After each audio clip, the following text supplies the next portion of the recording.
Now on BBC One, the Lunchtime News with Lucy Hockings.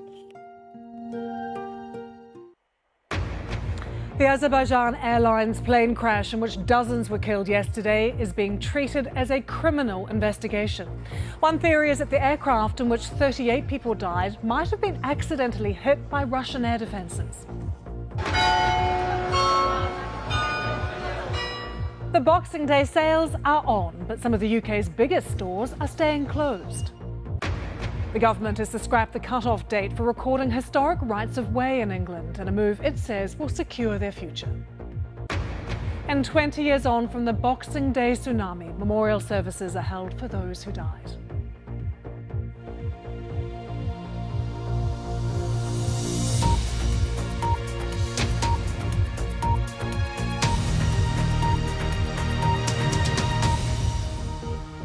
Good afternoon. Russia has been accused of shooting down the Azerbaijan Airlines plane which crashed, killing 38 people in Kazakhstan yesterday. No proof has been offered, but military bloggers and a variety of aviation experts have suggested the plane was mistaken for a Ukrainian drone and attacked by Russian air defences. The plane left Baku for Grozny but was diverted to Aktau because of the fog. The Kremlin says it's essential to wait for the outcome of an official investigation. Jonathan Josephs reports. These are some of the survivors of a terrifying plane crash.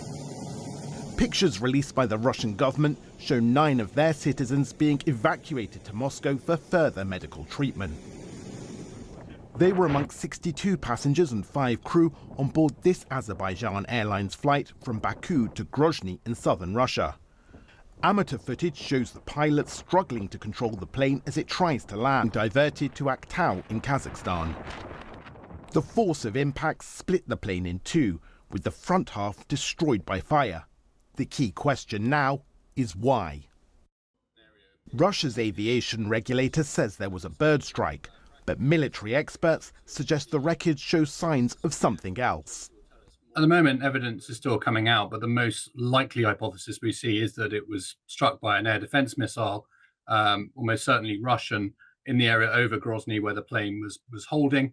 Ukrainian drones were active at the time, and this is commensurate with everything we've seen in the pilot's communication with air traffic control. And currently, it's the only thing that fully fits the facts that we know.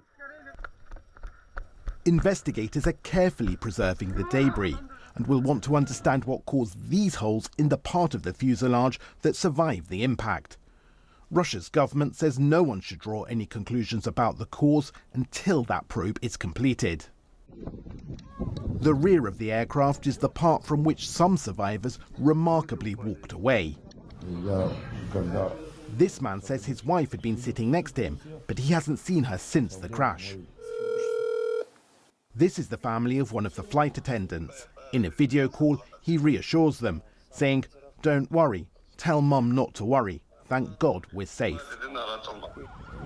The testimony of those survivors will be a key part of the investigation, as will the flight data recorders which have been recovered from the Embraer aircraft, which does have a good safety record. At Baku's airport, hundreds of people queued up to pay their respects and lay flowers in memory of the dead, as families across the region struggled to understand what caused their loved ones to perish. Jonathan Josephs, BBC News. Some of the UK's biggest retailers have said their high street stores will remain closed today as many shoppers turn to online sales instead.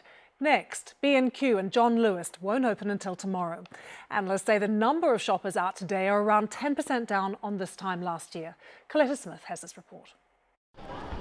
This year's Boxing Day sales feel very different. While lots of shops are shut, those that are open have had a later start than the crack of dawn sales of years gone by. There'll be plenty of shoppers out today surprised to see some of the biggest retailers with their shutters down. Lots of those brands decided not to open today, but of course plenty of people are still out in person because lots of shops are still open. Here at Liverpool One, the stores have been open since 10 a.m, those that have decided to open today. But those big retail brands that are closed are still keen to hook us in online. Adobe Insights, who provide data for lots of the biggest online retailers, expect most of today's shopping to be done on a mobile, making it a big day for those who sell on social media. I've grown up going to Boxing Day shopping every single day. I used to have the struggle of who can take us because the trains never used to be on, the buses never used to be on, so we're finding a parent that will get up with us at 7 a.m. so that we can be there when everything opens. The first year that one of us could drive, we were straight there. But this year, Eleanor's not leaving the sofa. She's staying at home, joining millions of others with their feet up, within reach of a box of chocks. But she will still be working and shopping as well. I have stuff prepared beforehand that I can just then pop in the prices or confirm everything, and then I can just put them out so that then I can go and shop and enjoy it. As a full-time influencer, Eleanor earns a living by working for big makeup brands, promoting the products she likes. I'm very much an advocate for a bargain or a discount, so when things are on sale, obviously I shout about them quite a lot. Black Friday's a biggie, and Boxing Day is important too then? 100%, yeah. Especially because people have just had Christmas money, they've seen what they've got for Christmas, what they've not got. Let's go and see if I can get this now cheaper. But those who have hit the shops today are hoping for a deal in person, despite the later start. Normally we're hardcore in the morning usually, aren't we? Normally you're a 5 a.m. start, ready for the 6 o'clock? Yeah, we're normally for the last 10-15 years, Mum drags us at 5 a.m. to come out, so they come. So we're just up here for Christmas, so we just thought we'd get a few bits today, then we're going to the football later, so sort of the price I've got to pay to go footy tonight to do a bit of shopping today for the missus, really. Coletta Smith, BBC News in Liverpool. Syria's new rebel-led authorities say supporters still loyal to ousted President Assad have killed 14 Interior Ministry troops in the west of the country. They say 10 other troops were wounded in the fighting on Tuesday near the Mediterranean port of Tartus. That's a stronghold of the former president's minority Alawite Muslim sect. From Damascus, Lena Sinjab reports. On high alert, security reinforcement is underway. The government has launched an operation against former members of the Assad regime from the Alawite community. The majority of them supported him, and many are blamed for Syria's bloodbath. While Assad sought asylum in Russia with his family, his followers are left to face prosecution here. Many refuse to give up arms and could pose threats to the country's security. These protests erupted on Wednesday in many Alawite cities and towns. They are chanting about their Alawite religious shrine that was vandalized in November.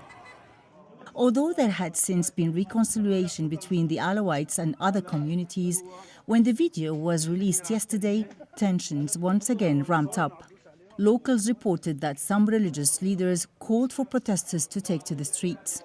This is Masjid 86, a predominantly Alawite neighborhood that largely supported Assad's regime. Many here took part in the brutal crackdown against Syrians arresting and torturing people inside prisons. When videos were released of the vandalized Alawite shrine weeks later after the incidents happened, protests took part here and some clashes were reported. But it appears that the main reason behind these protests in the Alawite communities is to pressure for general amnesty for the Alawites and protect those who are close to Assad.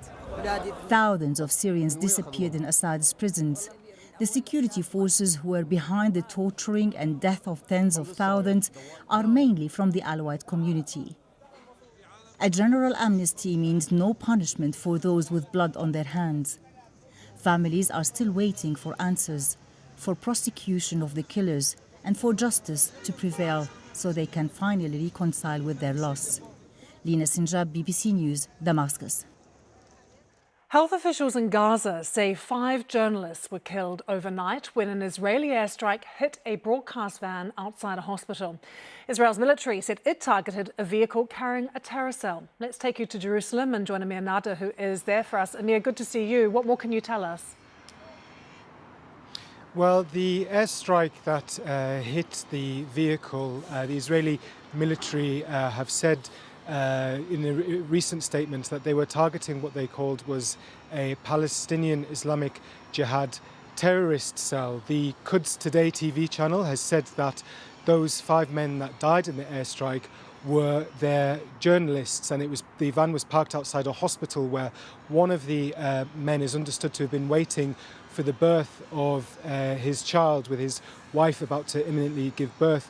Inside the hospital, The TV channel is known to have links to the Islamic Jihad militant group. This is a group that took part in the October the 7th attacks.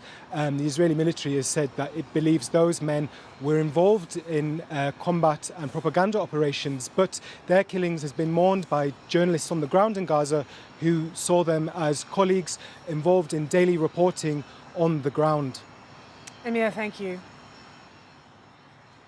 The government is to scrap the cut-off date of 2031 for recording historic rights of way in England, in a move it says will secure their future.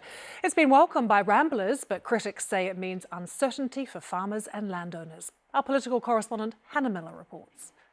A bracing walk in the countryside, for many a Boxing Day tradition. But the previous government had said that public rights of way would have to be registered within the next 6 years, or they would be gone forever.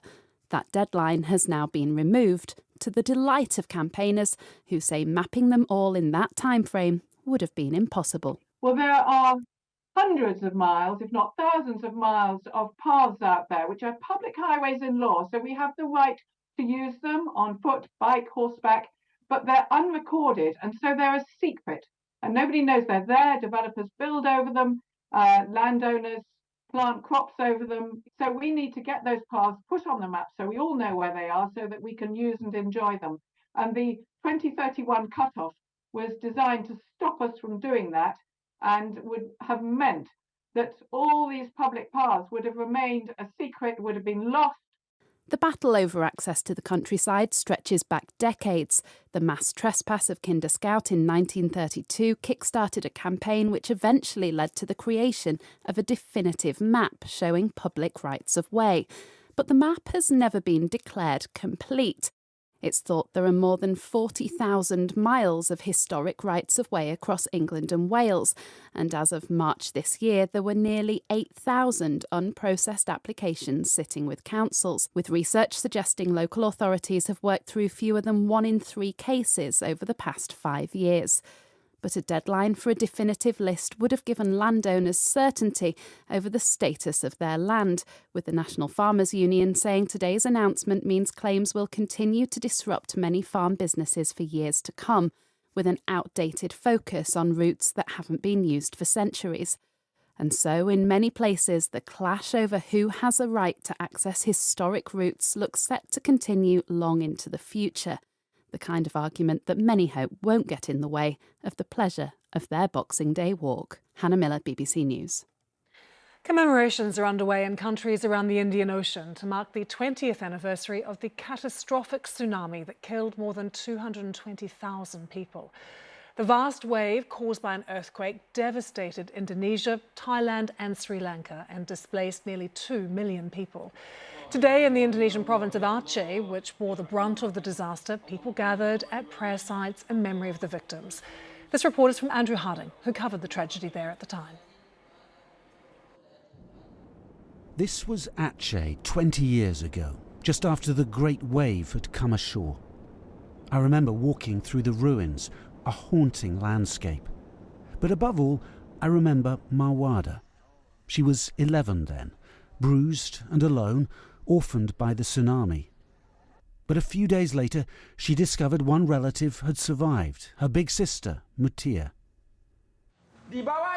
We followed the girls as Mawada returned to school, and the sisters moved to a new home, hauntingly close to a mass grave.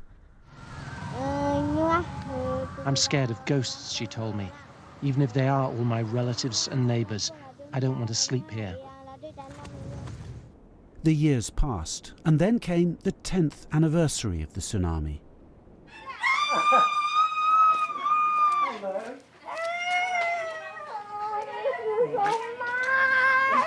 It's so good to see you. Look at you. You're huge. I'm so big. You are big. Mawada was now a 21-year-old student, full of life, bouncing back like Indonesia itself, but still wrestling with the loss of her parents. No, my life with my parents, of course, very sad, because there is nobody care about me. And now 20 years have gone by. A stranded boat kept as a memorial here. But Aceh's physical wounds have healed in a country now preoccupied with new challenges. Hi guys, kita udah sampai. As for Marwada, she's traded in a career in teaching to become a travel vlogger, offering advice for tourists on low budgets. A life no longer defined by the tsunami. I have passion, so I can be useful for people, so I feel happy and I feel proud of me. And look now at the beach where the tsunami hit, wiping out her family and her village all those years ago. Today, that's Marwada on a jet ski, 20 years on. Andrew Harding, BBC News. The final episode of Gavin and Stacey on the BBC has won the Christmas Day race. Time for a look at the weather. Steph is with us. What's the Boxing Day afternoon looking like, Steph? Hi there, Lucy. Thank you very much. It's looking benign and quiet. A pretty good travelling sort of weather, I'd say, for the rest of the Christmas period. As high pressure dominates, it stays mostly dry. A bit of rain across Scotland like we've seen the last few days. And generally speaking, stays on the mild side for the time of year. And it's all down to this area of high pressure, which has been blocking the weather pattern across the whole of Europe. This weather front, though, has been sitting across the north of the UK, is going to bring outbreaks of rain again to Scotland. Some colder air to the north of it, but we're into that milder wedge of air there. And we'll continue with this rain through the afternoon, parts of Northern Ireland, through the central belt of Scotland. A few showers for the northern and western Isles, but elsewhere, a lot of cloud. There will be some sunshine around like we've seen across Wales and northeast England, but most places staying rather grey and gloomy, and temperatures 9 to 12 degrees. So it is on the mild side for the time of year. As we head through tonight, it stays damp across Scotland, Northern Ireland. Elsewhere, largely cloudy. Few clear spells. Where we get the clear skies, again, it'll turn chilly. Temperatures getting close to freezing. Otherwise, between 5 and 10 degrees, so on the mild side. That weather front still loitering across the north of the UK as we head into Friday. So again, thicker cloud, more of a breeze for northwest Scotland with some showers here. Elsewhere, it's another rather dry, grey sort of day with limited spells of brightness. Again, probably the best of it, sheltered eastern spots of Scotland and northeast England. Temperatures again between 8, 9 up to around 11 or 12 degrees. But it does change as we get ever closer to the New Year period. We'll start to see colder air plunging southwards across the UK, and this mixed with areas of low pressure could bring a risk of some disruptive weather as we head towards the New Year period. So just stay tuned to the forecast for all the latest details. That's it from me, Lucy. Steph, thank you. And that's it from us. We're back at 5:15. Now it's time for the news where you are. Goodbye.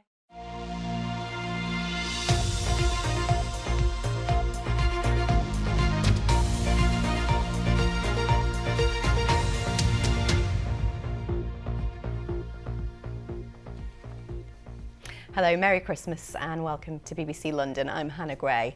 A 31